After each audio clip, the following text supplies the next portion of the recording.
Morning, everyone. I've been thinking about mixed culture stuff and living in a country that is not your home country and how this can make you feel.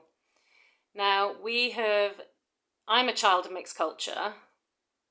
My parents came from two different countries. And my husband is a child of mixed culture in the sense that his parents came from one country but emigrated to another. So his mix is through living and birth, whereas mine is just through birth. And then obviously we've moved to a third location. And we've now been here in Sweden for 2 years. And anyone who has moved to another country knows that it can bring challenges in terms of fitting in, how you feel in terms of the long term, whether it feels like the right decision. There's all sorts of questions and what ifs, depending on your personality type, where you can, especially if you have a hard time, where you can doubt yourself. Now, as many of you will know, we have strong neurodiverse genes in our family. And prior to coming here to Sweden, none of that involved any support or help or recognition in the UK. And here we have received an enormous amount of recognition and support in comparison. But that doesn't mean it's been an easy ride.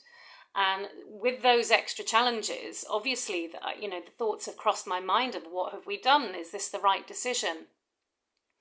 And in the wake of Brexit, Britain did not feel like a good place to me. Being half foreign, part of me felt like I didn't belong there anymore or wasn't welcome there anymore, even though I was born and bred there. And I think, for me, part of the aftermath of Brexit was an incentive to leave, although I was always open to the opportunity of leaving, having come from a family where, we're spread across the world in many different generations of our family. And I felt quite odd about the idea of going back to the UK, and we went back briefly when my dad passed away 18 months ago or so, maybe more than that now. But it was a very brief kind of pit stop just to the north where I grew up.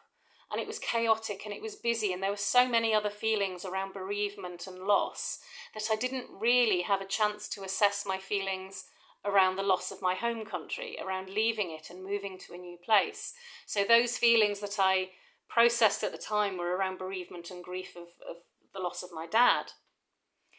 And this time, when we went back, we went to the south, which is where we'd been living for we went to the place we'd lived for the previous 8 years.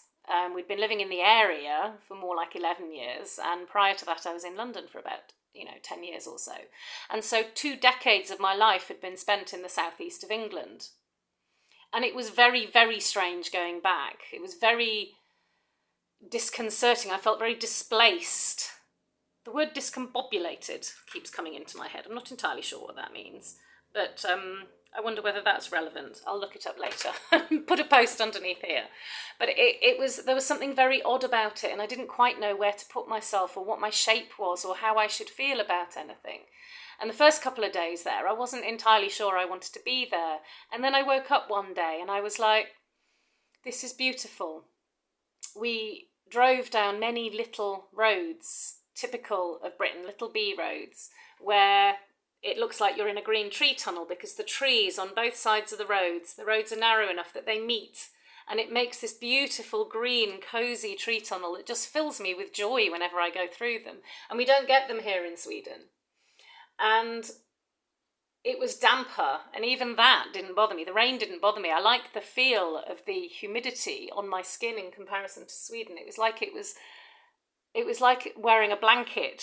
And there were little things like this that gave me joy and made me realise that perhaps one day I could return. And that was a really liberating feeling, even if I'm an old lady when I return. And I don't know what the future holds. I'm not the sort of person that makes plans like that. I take what I have and work with it until such a time as it no longer feels right, and then I change it. So I don't know when or if that time will come, but I did have a very strong realisation that should I return to the UK one day, it would not be for a compromise. And I've made lots of compromises in my life in terms of location where I've lived, and I'm not doing it again. So should I return to the UK, it would be for a peaceful village with access to the amenities I need, specifically hospitals if I'm an old lady by then.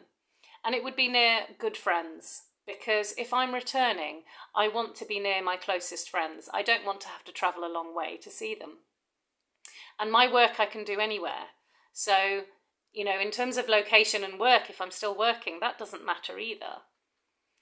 And it gave me a real peace to know that actually I do feel that a return one day would be possible. Not right now, but one day. And being there also made me appreciate being in Sweden more and feel more confident about the choice we've made to come here. So being stuck in endless traffic jams, really, that's not something I missed. And it made me feel really stressed and tense, and I had totally not appreciated how stressful I find sitting in traffic. And we just don't do it here. It doesn't happen. The traffic jams, it's like falling asleep, isn't it? Traffic lambs. They're just not as long, and they don't last as long. They move on more quickly. And so constantly having to message people and say, oh God, I'm really sorry, I'm late again. So I have a bit of trauma around being late because of what I consider to be ADHD traits. And, to add things totally out of my control, traffic, makes me enormously stressed, and public transport. And so I was really happy that I don't have to, put up with that living here. But I also heard more concerning stories from many of my friends. Some of them are educational psychologists, social workers, therapists, but also, just parents of children with neurodiversity, that the support is not what it should be. There are children waiting 4 or 5 years for assessment. There are children who will no longer have access to ADHD meds because there's a shortage, and schools are being advised to keep an eye out for their children with ADHD diagnoses. And if they behave badly in ways that are linked with ADHD, that schools are being advised not to expel such children, not to put them in detention, not to punish them for their behaviours. Because if they can no longer take the meds that they really do need, it's not fair to punish them for something that needs medication. And, hearing this, and many friends actually said to me, you are better off in Sweden right now because this is a serious situation, made me want to cry, because I'm so thankful for the support we've got here. Whilst our son has been switching around his meds until he's happy with it, we've had to wait no more than 2 weeks for an appointment. Actually, that's a lie. Once we had to wait 4 weeks, but it wasn't urgent. And if we need a new prescription, we just put a message in an app, and within 2 days there's a prescription waiting for us at any pharmacy that we can get to. And a family member has told me that it's very different in England. You have to wait months for an appointment. You can't just phone up and ask for a switch in medication. You have to wait for the appointment. There's no facility to do this quickly, no capacity to do this quickly. And whilst part of me really does miss England, I'm grateful that we're not struggling with that. Whatever struggles we have, we're not struggling with that. The other thing that I was very conscious of in terms of processing the movement from one country to another, again, many of you will be aware that a very close childhood friend of mine died in July, unexpectedly. I'm looking up at her photo right now. She's beautiful. And this is the first time I've been back to the UK since she passed away. I attended the video via Weblink, and I had all sorts of dreams processing her passing, seeing her again, remembering the little wrinkles on her nose when she smiled. She had very cute ones. And it made me feel really sad that when I do return as an old lady, if I do, she won't be there as an old lady to catch up with and have cups of teas with, and that made me feel really sad. And so a lot of this process has been processing the passage of time, remembering or processing the fact that different things are right for us at different times of our lives, and however much we might want permanence, the concept of permanence is an illusion. There is no permanence. And that's not a bad thing if we can find stability and certainty within our own cause. It's a good thing because it liberates us to make the choices that are right for us and to continue to make the choices that are right for us throughout our lives. And there was something really wise I was going to leave you with, but it's promptly jumped out of my brain, so I don't remember what it is. But the reason I'm sharing this with you, again, is to share parts of the process of the therapeutic process, parts of the elements of the therapeutic process, which is this word that I keep using, processing. It's to become aware of how you're feeling, to think about what it means, to check in with yourself about how life is going, to make tiny tweaks if something feels off, to talk to people about how you feel, to help you to process this. And, you know, for some people it works better to write, not talking to people. You might want to write to yourself, write a journal, or write to someone about how you're feeling. But, you know, when you are a child of mixed culture, and when you do live in a country that's not your own, your heart will forever be torn between two places, two homes.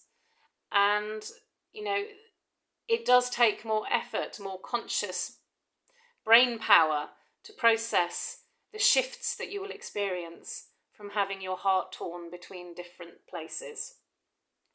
So, just to encourage you to allow yourself to feel the feelings you feel, to process them, to not shut yourself off from any of the places that have been yours in the past, because they will still hold something of value for you. And for many people, if you can't return, there may be other ways that you can honour that connection through your traditions or through items that you have in your home.